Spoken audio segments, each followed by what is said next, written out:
मित्रों नमस्कार। आज हम जीसीबी गाइड बुक की टॉपिक नंबर 18 की चर्चा करेंगे। इस चैप्टर का नाम है what's the meaning pioneers creating pipe price. Pioneers pipe के प्राइस को बनाएंगे, इसका मतलब क्या है। तो आज हम इसकी यहाँ पे चर्चा करेंगे कि पायनियर्स कैसे डिसाइड करेंगे, कौन इनको अथॉरिटी दिया हुआ है। तो हमारे जो डॉक्टर निकोलस कोकोलस जी हैं, पाई नेटवर्क के फाउंडर, उन्होंने शुरुआत में ही कहा था कि जो पाई का प्राइस होगा उसको हमारे पायनियर्स ही क्रिएट करेंगे। ये उनकी अथॉरिटी है, ये उनका भविष्य है, वो खुद तय करेंगे कि वो पाई के प्राइस को कहाँ देखना चाहते हैं। वो खुद के पास ये अथॉरिटी नहीं रख रहे हैं कि मैं ही मालिक हूँ, मैंने ही बनाया तो मैं ही प्राइस तय करूँगा। उन्होंने हम लोगों पे छोड़ दिया है। तो रिस्पॉन्सिबिलिटी अब हम लोगों की आ जाती है कि पाई के प्राइस को हम लोग क्या बनाना चाहते हैं। हम लोग अपना फाइनेंशियल फ्रीडम पाना चाहते हैं या नहीं पाना चाहते हैं। उन्होंने एक बात और कही थी कि पाई जो है वो बहुत बहुमूल्य है, बहुत स्केयर है। मतलब जो जिसे आप कहते हैं सीप में मोती मिलना, उसी तरीके से है ये कि जिसको ये मिल गया है वो समझ लीजिए उसने मोती पा लिया है। ये इतना वैल्यूएबल है, मतलब इतना मूल्यवान है।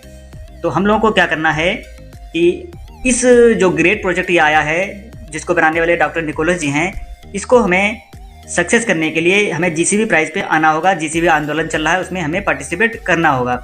जिस समय बुक लिखी गई थी उसमें लगभग 50 मिलियन पायनियर्स थे जो पाई माइन कर रहे थे। तो उनमें प्राइस को लेकर एक डिफरेंट ओपिनियन था, क्योंकि उस समय जीसीबी ये जो मूवमेंट चल रहा है ये तब नहीं था। तो बहुत से लोग उसमें मानते थे कि अदर कॉइन को देखते हुए जो उस समय आ रहे थे, तो लोगों का मानना था कि $0.1 होगा, किसी का मानना था $1 होगा, $10, $100, 1000 या बहुत ज़्यादा हो गया तो लोग ज़्यादा ज़्यादा $10,000 तक जा रहे थे। लेकिन हम लोगों ने जब से जीसीबी मूवमेंट स्टार्ट किया है तो हम लोगों ने $3,14,159 को इसका एक कंसेंसस प्राइस माना है। मतलब जिसको सब मानेंगे, जिसको सबको मानना चाहिए। इसके लिए प्रीवियस चैप्टर में बताया भी जा चुका है कि ऐसा हम लोग क्यों मान रहे हैं, इसके पीछे क्या क्या कारण है, क्यों इस प्राइस को आना चाहिए। तो अगर हम लोग इस प्राइस को $1, $2 अगर इस प्राइस को मान के चलें तो ये क्वेश्चन राइज होता है, क्या अगर हम इस तरीके से डिफरेंट प्राइस पे रहेंगे सभी लोग तो इससे क्या होगा, हमारा इकोसिस्टम क्या मैच्योर हो पाएगा। तो ये इसका आंसर आपको ढूंढना है। इसका आंसर यहाँ मिलेगा जहाँ निकोलस कोकोलस जी ने कहा था कि ओपन मैंडेट की कंडीशंस क्या हैं। उनको ध्यान में रखते हुए हम लोगों ने एक प्राइस पे सबको आने का आह्वान किया है, आग्रह किया है। ये आपके भविष्य के लिए है, ये सिर्फ मेरे लिए नहीं है या फिर ये डोरी सिंह जी के लिए नहीं है, ये पूरे इकोसिस्टम के लिए है। लगभग अभी हम लोग ये जीसीबी मूवमेंट को चलाते चलाते लगभग 1.5-2 साल हो चुके हैं। इस बीच में एक ट्रांजेक्शन देखने को मिला था, वो हाईलाइट हुआ था। उसमें 300 पाई किसी ने ट्रांसफ़र किए थे, ट्रांजेक्शन किया था, और बहुत से छोटे प्रोडक्ट के लिए। तो अगर उसमें उसका एवरेज प्राइस अगर $50 मान लिया जाए तो 300 पाई की वैल्यू अगर उसमें निकाली जाए फिर तो एक पाई की वैल्यू $0.16 होती जाके। तो इससे क्या हमारा इकोसिस्टम मैच्योर होगा? नहीं होगा। कैसे नहीं होगा, इसके बारे में हम लोग यहाँ चर्चा करेंगे। इसी तरीके से अगर मान लिया जाए तो मान लीजिए कि सभी का केवाईसी हो जाए, सभी का माइग्रेशन हो जाए और ओपन मैंडेट आ जाए, तो इसमें क्या होगा कि बहुत जल्दी ही लोगों के पाई खत्म हो जाएंगे। मान लीजिए 3 मंथ के लिए उन्होंने 90% अपना लॉक कर रखा है, तो 90% तो उनका लॉक है। एवरेज में मान लीजिए सबके पास 10 से लगा के 400 तक पाई हैं, तो 90% उनके लॉक होंगे, तो बचा उनके पास 10%। तो जैसे ही ओपन मैंडेट आएगा और अगर यही प्राइस मानी जाए तो ये तो बहुत जल्दी ही खर्च हो जाएगा। तो इससे क्या होगा, नेटवर्क जो हमारा है, पाई नेटवर्क है, इकोसिस्टम है या ये प्रोजेक्ट है, ये सफल नहीं हो पाएगा, क्योंकि ओपन मैंडेट के बाद कुछ ही दिनों में सबके पाई खत्म हो जाएंगे। इससे जो पाई नेटवर्क की सफलता है वो नहीं हो पाएगी। इसलिए जो ये जीसीबी प्राइस रखा गया है बहुत ही सोच समझ के रखा गया है। अगर हम लोग यहाँ पे निकोलस जी की बात को ध्यान रखें तो उन्होंने कहा था, अभी इससे पहले हम लोग चर्चा कर चुके हैं कि ये स्केयर है एंड वैल्यूएबल है। मतलब बहुत ही रेयर है कि आपके पास पाई है जो आप शुरुआत से जुड़े हुए हैं। तो अगर इस जो बात उन्होंने कही थी अगर ये सही है और हम लोग इसको रियलाइज करते हैं तो आप खुद ही सोचिए कि 400 पाई की वैल्यू सिर्फ $68। 4 साल की माइनिंग करने के बाद में अगर आपके पास 400 पाई हैं तो सिर्फ आप $68 में ही इसको सेल कर देंगे। और डॉक्टर निकोलस जी ने जो मेहनत की है, जो कोर टीम ने मेहनत की है, इतना बड़ा इकोसिस्टम खड़ा किया है, तो क्या सिर्फ इसी प्राइस के लिए किया हुआ है कि 400 पाई को आप सिर्फ $68 में ही सेल कर दें? ये प्रोजेक्ट के साथ तो खिलवाड़ है ही है, ये आप लोग अपने साथ भी खिलवाड़ कर रहे हैं, अपने टाइम के साथ भी कर रहे हैं। तो अपने टाइम की वैल्यू को समझिए। यहाँ पे बताया गया है कि अगर पायनियर्स हैं वो अपने पाई को लॉक नहीं करते हैं, तो मान लीजिए उनके पास 4000 पाई हैं, तो अभी आप मॉल वगैरह देख रहे होंगे, आप सोशल मीडिया पे देख रहे होंगे, तो वहाँ पे लिख देते हैं सेलफोन की प्राइस 4000 पाई है। तो काफ़ी लोग हैं वो सेलफोन परचेज करने के लिए चले जाते हैं। इसी तरीके से आप देख रहे होंगे एक यूज्ड होंडा कार है, ठीक, उसके लिए उन्होंने 10,000 पाई मांगे हुए हैं। तो आप एक यूज्ड होंडा कार के लिए मतलब 1 लाख 2 लाख के लिए आप एक 10,000 पाई उसको दे देंगे, जबकि 10,000 पाई की वैल्यू आप जीसीबी से कैलकुलेट करेंगे तो आप उसमें जीरो नहीं गिन पाएंगे। इसलिए आपको अपने भविष्य के साथ खिलवाड़ नहीं करना है। जैसा जीसीबी मूवमेंट चलना है उसके साथ आपको चलना है, कदम से कदम मिला के चलना है, हाथ से हाथ मिला के चलना है, क्योंकि ये सब आपकी ही बात हो रही है। अगर सक्सेस मिलेगी तो उसमें सबका योगदान होगा। ऐसा नहीं है कि जीसीबी आ जाएगा तो आपको कुछ नहीं मिलेगा, आपका भी फायदा होगा, जितने लोग जुड़े होंगे सबका फायदा होगा। अगर जिसके पास 10,000 पाई है तो वो इस तरीका का बिहेवियर नहीं करेगा, और अगर वो कर रहा है तो इसका मतलब, क्योंकि 10,000 पाई इतनी जल्दी किसी के पास आने वाले नहीं हैं, तो इसका मतलब है वो कुछ गलत एक्टिविटी कर रहा है, इधर उधर से किसी से पैसे लेके ये पाई कॉइन खरीद रहा है, तो ये इलीगल एक्टिविटी मानी जाएगी। तो हम लोग क्या इस इलीगल एक्टिविटी को सपोर्ट करते हैं? अगर हम लोग इसको सपोर्ट करेंगे तो ये नेटवर्क के लिए अच्छा नहीं रहेगा, नेटवर्क के लिए अच्छा नहीं रहेगा, तो ये हम लोगों के लिए भी अच्छा नहीं रहेगा। ऐसा काम चलता रहेगा इसी तरीके से। अगर आप ज़्यादा पाई को देके 1-2 लाख 10,000 पाई देके 1-2 लाख का सामान खरीदते रहेंगे तो यहाँ पे ओपन मेनेट नहीं आएगा, और ऐसा इलीगल काम करने वालों को जो कोर टीम होगी उनको पेनलाइज करेगी, मतलब उनको ब्लॉक करेगी। कैसे ब्लॉक करेगी, कितना कितना ब्लॉक करेगी, क्या उनका अकाउंट डिलीट किया जाएगा, ये बात की बात है, लेकिन उनको इसका भुगतान करना पड़ेगा। इसलिए ये सब एक्टिविटी बंद कर दीजिए, क्योंकि इससे जो पाई का प्रोजेक्ट है, जिन्होंने 20 साल मेहनत करके इस प्रोजेक्ट को बनाया हुआ है, हम लोग 4 साल से माइनिंग कर रहे हैं तो इतना थके जा रहे हैं कि कब आएगा कर रहे हैं, तो कम से कम आप उनकी मेहनत को देखिए। वो सिर्फ अपने लिए नहीं कर रहे हैं, वो पूरी कम्युनिटी के लिए कर रहे हैं, पूरे वर्ल्ड के लिए कर रहे हैं। एक ऐसा काम कर रहे हैं जो पूरा वर्ल्ड इसको यूज करेगा, जो सदियों तक इसका नाम लिया जाएगा, और हम लोगों का नाम लिया जाएगा कि हाँ, इतने पॉइनियर्स थे जिन्होंने इस पर विश्वास दिखाया था, उन्होंने ये प्राइस डेवलप किया था। हमको क्या करना है? जीसीबी को सपोर्ट करना है। अगर जीसीबी को सपोर्ट नहीं करेंगे, इस तरीके से डिफरेंट प्राइसेस को मानते रहेंगे, तो कोर टीम जो है ओपन मेनेट नहीं लाएगी और हम लोगों को वेट ही करना पड़ेगा। फिर कहेंगे कि ओपन मेनेट नहीं आ रहा है। यहाँ पे डोरी सिंह जी एक कहानी के माध्यम से हम लोगों को समझाना चाहती हैं। ये एक चिड़िया की कहानी है। उसके 2 सर थे, 2 पंख थे, 2 पैर थे, तो सब जानते हैं, लेकिन उसके 2 सर थे। लेकिन वो दोनों सर क्या हैं, वो अलग अलग विचार के थे। कोई कहता था कि मैं ये खाऊंगा, कोई कहता था मैं ये नहीं खाऊंगा, कोई कहता था इधर चलो, कोई कहता था उधर चलो। वो आपस में उनमें सहमत नहीं थी, वो आपस में लड़ते झगड़ते रहते थे। तो एक बार वो परेशान होके उन्होंने कहा कि अब हम लोगों को थोड़ा अलग होना पड़ेगा, वरना ऐसे बन नहीं पा रहा है, एक सम्मत बात नहीं हो पा रही है। तो उन्होंने सोचा कि हाँ, अलग अलग हो जाते हैं। जैसे ही उन्होंने अलग होने को सोचा तो एक सोचा कि मैं अभी उड़ता हूँ, जाके फल खा के आता हूँ, दूसरा कहता मैं तोड़ूंगा नहीं। जब वो नहीं उड़ेगा, जब बॉडी एक ही है, तो जब तक दोनों पंख नहीं चलेंगे तब तक कोई कैसे उड़ पाएगा। तो इस तरीके से दोनों लोग परेशान रहने लगे कि जब ये उड़ना चाहे तो वो ना उड़े, वो उड़ना चाहे तो ये ना उड़े। तो फिर उसमें से एक जो सर था चिड़िया का, वो काफ़ी बुद्धिमान था, दूसरा थोड़ा सा कमज़ोर था, उसको आप बुद्धू कह लीजिए। तो उसने कहा ऐसा करते हैं, इसको सबक सिखाते हैं। तो जो स्मार्ट था उसने कहा कि चलो आज मैं तुम्हें एक ऐसे पेड़ पे लेके चलता हूँ जहाँ पे बहुत सारे फल लगे हैं और बहुत मीठे हैं, बहुत ताज़े फल हैं। तो उसने कहा अच्छा, सही बात है, चलो चलते हैं। तो उड़ के वहाँ चला गया।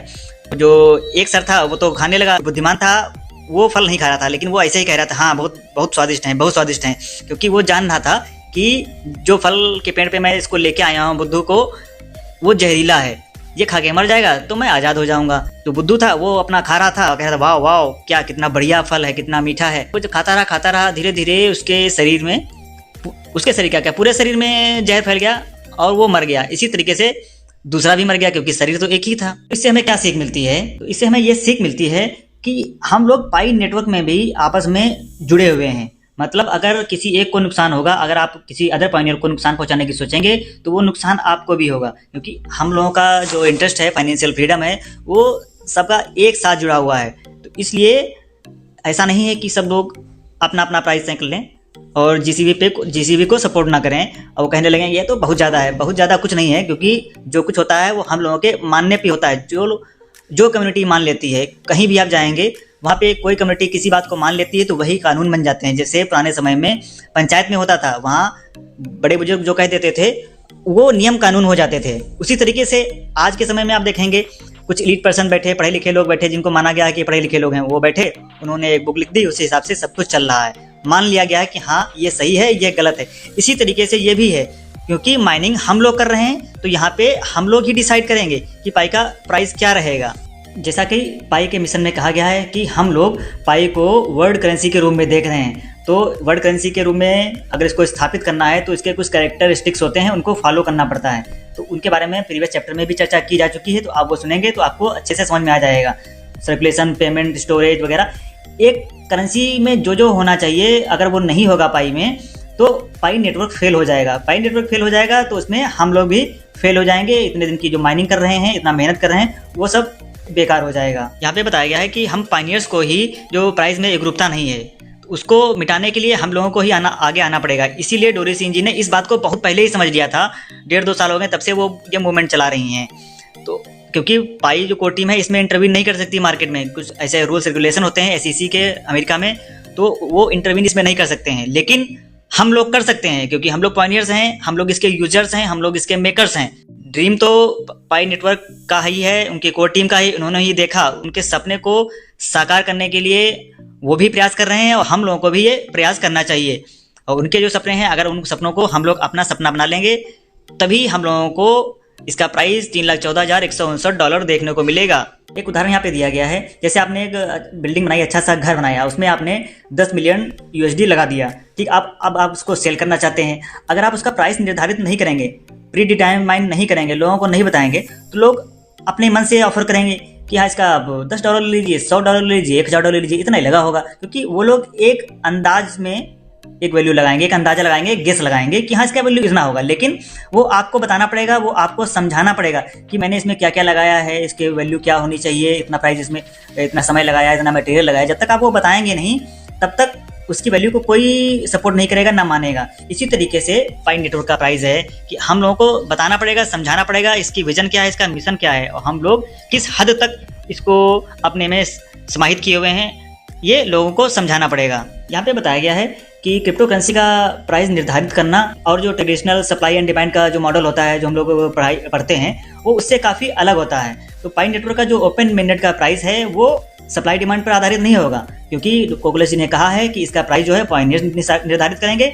इसलिए हम लोग हैं मिलके, सभी लोग मिलके इसका प्राइस GCB $3,14,159 पे निर्धारित करने की कोशिश कर रहे हैं। यहाँ पे डोरी सिंह कह रही हैं कि हम लोग इस समय क्या वेट कर रहे हैं कि सभी पॉइनियर्स GCB पे आ जाएं, GCB को मान लें, GCB पे ट्रांजेक्शन करने लगें। तो वो सोच रही हैं, उनका कहना है कि नहीं, मेरा सोचना ये नहीं है। यहाँ पे वो एग्जाम्पल दे रही हैं कि जैसे आपका बिजनेस पार्टनर है कोई, या कोई अदर है जिसको आप पैसा भेजना चाहते हैं, पहली बार पैसा भेज रहे हैं, तो आप क्या करेंगे, ऑनलाइन सेंड कर रहे हैं तो आप उसको पहले थोड़ा सा अमाउंट भेज के देखेंगे, सेंड करके देखेंगे कि हाँ वो बैंक में जा रहा है या नहीं जा रहा है, प्रॉपरली बैंक काम कर रही है कि नहीं कर रही है, आपके एंड से आपका बैंकिंग सिस्टम काम कर रहा है या नहीं कर रहा है। अगर वो काम कर रहा होगा तो बाकी का अमाउंट होगा वो आप एक बार में भेज सकते हैं। इसी तरीके से ओपन मेननेट की कंडीशंस हैं। तो जो हम लोग अभी GCB में ट्रांजेक्शन वगैरह करवा रहे हैं, ये डाटा जब ब्लॉकचेन में रिकॉर्ड होगा, इसका एनालिसिस होगा, उसके बाद में ये ब्लॉकचेन में फिट कर दिया जाएगा। अभी भी आप कोडिंग देख रहे होंगे, उसमें ये फिट किया जा चुका है। तो इसको और मजबूती देने के लिए ये ब्लॉकचेन में तो फिट हो चुका है, लेकिन अदर लोगों के लिए जो कम्युनिटी होती है, इकोसिस्टम जो होता है, जो इसके डेवलपर हैं या इन्वेस्टर जो होंगे, उनको बल देने के लिए कि हाँ यहाँ पे धड़ल्ले से ट्रांजेक्शन्स हो रहे हैं, GCB प्राइस पे हो रहे हैं, तो अधिक लोग अट्रैक्ट होंगे। हम लोगों को ये नहीं है कि 2-4 लोग हमारे साथ आ गए हैं और बस उसी में अपना काम चला लेना है। हम लोगों को ये मान के चलना है कि ट्रांजैक्शन हमको करते ही रहना है, करते रहना है, क्योंकि GCB प्राइस तो आना तय हो चुका है। इसीलिए इसी को प्राइस मानते हुए हम लोगों को अपने प्रोडक्ट्स वगैरह परचेस करते रहना है। कम वैल्यू पे करें, लेकिन करें जरूर। ये नहीं है कि अब अभी से इतना एग्रेसिव हो जाए, आप लाखों में डील करने लगे। आपको वैसा नहीं करना है। आपको सपोर्ट करने के लिए थोड़े अमाउंट में आपको डील करना है। अभी बहुत से लोग GCB को सपोर्ट नहीं कर रहे हैं, लेकिन हमें उससे नहीं घबराना है। हम लोग जो ब्लॉकचेन पर रिकॉर्ड तैयार कर रहे हैं GCB प्राइस पे, तो एक समय ऐसा आएगा जब कोर टीम इसका डाटा प्रेजेंट करेगी। अभी तो वो लोग एनालिसिस कर रहे हैं, अपना जो अदर काम है वो कर रहे होंगे, क्योंकि रिकॉर्ड तो उनके पास पहुंच ही रहा है। वो इसका रिकॉर्ड डेली का डेली जो बनाना होगा वो बना ही रहे हैं। जैसे ही वो पब्लिश कर देंगे तो जो लोग इसको सपोर्ट नहीं करते हैं, माइनर्स हैं, तो वो ये तो नहीं चाहेंगे कि वो अपने पाई को $1,000 में बेच दें, $2,000 में बेच दें। वो भी कहेंगे अब तो मुझे भी 3,14,159 पे ही आना है। तो जब GCB को सपोर्ट करने के लिए अधिकतर यूजर्स होंगे, 95% होंगे, 90% होंगे, तो 10% ऑटोमेटिक साथ में आ जाएंगे। और अदर लोग भी हम लोगों के साथ आएंगे जो भी माइन नहीं कर रहे हैं, जो इन्वेस्टर हैं, वो भी, उनको भी विश्वास आएगा, वो भी हम लोगों के साथ जुड़ जाएंगे। यहाँ पे डोरी सिंह जी बता रही हैं कि कोर टीम को 10 मिलियन वॉलेट के साथ में 15 मिलियन जो अभी KYC पास हो चुके हैं, इनको लेके ओपन मेननेट को लॉन्च कर देना चाहिए। इसके जो पीरियड है उसको थोड़ा और कम कर दें, बहुत इंतजार हो गया है। इससे क्या होगा कि 100% GCB प्राइस पे लोग आ जाएंगे। तो ये सुनने में तो काफ़ी अच्छा लगता है। तो वो कहती हैं जिनकी अभी जो बहुत सारे जो लोग हैं उनकी अभी KYC नहीं पास हुई है, लेकिन केवाईसी नहीं पास हुई, उनका माइग्रेशन भी नहीं हुआ, लेकिन वो लोग हैं जो पाई के रूल्स एंड रेगुलेशन को फॉलो करते हुए उन्होंने कोई गलती नहीं की है, तो उनका तो केवाईसी होगा ही होगा। तो उनको यहाँ पे घबराने की बात नहीं है। उनका जब केवाईसी हो जाएगा, जब अधिकतर लोगों का केवाईसी हो जाएगा, उसके बाद ही ओपन मेननेट आएगा। और वो पहले ही आपको बता चुके हैं, जो कोर टीम है वो आपको बता चुकी है कि ओपन मेननेट है वो सक्सेसफुल रहा है। मतलब अभी इनक्लोज है, तो ओपन मेननेट के पहले इनक्लोज लगा दिया, मतलब अभी आप फ्रीली ट्रांजेक्शन नहीं कर सकते थे, लेकिन उन्होंने ये डिक्लेयर कर दिया है कि ओपन मेननेट सक्सेसफुल रहा है। यहाँ पे डोरी सिंह जी कहते हैं कि हम लोगों को कोर टीम की टेक्निकल एबिलिटी पे, उनकी जो टेक्निकल क्षमता है, निपुणता है, उस पर हमें जरा सा भी संदेह नहीं करना चाहिए कि जो 7 मिलियन अभी जो पॉइंटर्स हैं जिनका केवाईसी नहीं हुआ है, 6.1 मिलियन है जिनका माइग्रेशन नहीं हुआ है, तो अभी ओपन मेननेट मान लीजिए लोग मान रहे हैं कि मार्च में आएगा, क्योंकि कोर टीम ने कहा भी था कि पाई डे नहीं आएगा, उससे पहले ओपन मेननेट आ जाएगा। तो इतना कम समय बचा है, इतने समय में इतना कैसे हो सकता है? तो यहाँ पे उनका ये कहना है कि उनके पास डाटा सब तैयार है, बस उनको एक बटन दबाने की देरी है कि ये सब काम हो जाएगा, क्योंकि प्रोसेस पूरी तैयार रखी हुई है। इसमें हम लोगों को घबराने की कोई बात नहीं है। डोरी सिंह जी कहती हैं, अगर यहाँ पे जो मैंने आपको ऊपर समझाया है, अगर ये आपको समझ में आ गया है, तो इससे आपको बहुत अच्छा विश्वास आएगा, अच्छा सा कॉन्फिडेंस आएगा, आप ये नॉलेज है दूसरों में बांट सकेंगे। इसलिए आपको अपने दिल से सोचना चाहिए कि यहाँ पे जो बताया गया है वो सही है, और ये जो चीज़ें हैं आप इसको सब जगह फैलाइए, इस पोस्ट को रिपोस्ट करिए, वीडियो को रिपोस्ट करिए, लोगों में शेयर करिए, उनको समझाइए कि ये बस होने वाला है। यहाँ पे चैप्टर 18 एंड होता है। अगर इस चैप्टर में आपको समझ में ना आया हो तो आप कमेंट कर सकते हैं। आपको कमेंट तो करना ही चाहिए, आपको कुछ समझ में ना आया हो तभी कमेंट करना चाहिए, वरना इसके सपोर्ट में आपको कमेंट करना चाहिए। इससे क्या होगा, अदर लोगों को भी प्रोत्साहन मिलेगा, उनको भी लगेगा कि हाँ इतने सारे सपोर्टर्स हैं, लोग जीसीबी को सपोर्ट कर रहे हैं। जो नहीं सपोर्ट कर रहा होगा उसके भी मन में विचार आएगा कि इतने सारे लोग सपोर्ट कर रहे हैं, तो इसमें कोई ना कोई बात जरूर होगी। तो मिलते हैं नेक्स्ट वीडियो में, तब तक के लिए बाय बाय, टाटा, जय हिंद।